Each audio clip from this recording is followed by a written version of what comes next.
And that's a tricky thing, I think, especially for us as academics. Our whole professional lives are built around knowing the distinction between this and that to a very high degree. Understanding that, being able to impart that to our students, to discuss that with our colleagues. We make a living by discriminating between this and that.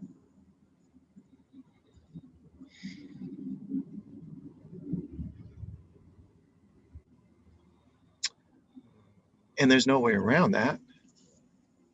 Oh, is it VESAC Day today? It might be. It's celebrated at different days in different countries. Thank you for the reminder. Now I feel like a bad Buddhist for not focusing on that.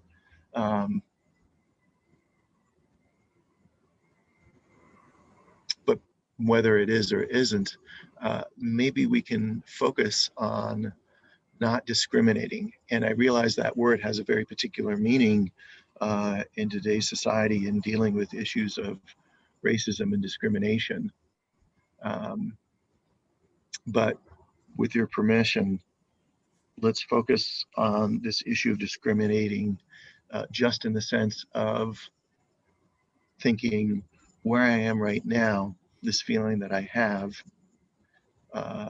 is very different from the feeling that I had before, whether it's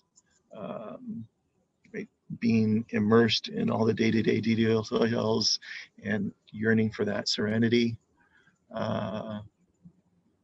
or whether it's finding yourself in a break, that moment of peace, the moment of Zen, as Jon Stewart, the TV host, used to call it, and not wanting to be pulled back into the world. So how to bring that into our meditation?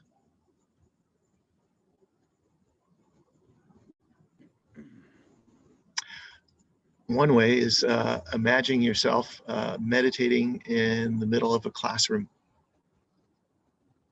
in the middle of the street on your block, not in the street with cars running out after you, but imagine yourself meditating not in private, not in quiet, not in a place that we associate with peace, quiet, and serenity, but with some place that's active, that's social, that's involved. And if you can visualize that, and for those of us, right, who perhaps are yearning to be back into a classroom, interacting with students and colleagues, right, in physical space, that might have a certain yearning too. But let's try this goal of just being in that space, visualizing it, hearing the voices, hearing the sounds, seeing the movement around you, and you're just watching it. It doesn't mean that you're distant from all of it. You're there. You're right in the middle. But you're also not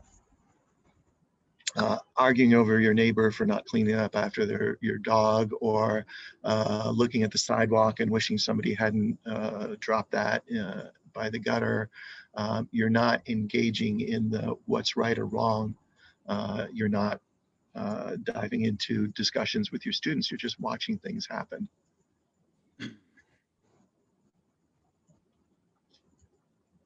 Where are you?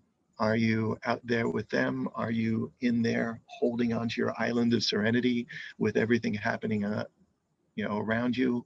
And as we stick with this a little bit, maybe we can erase a little bit of that distinction between all that's happening out there and the calmness that's in here. Maybe we can have both. Let's give it a try.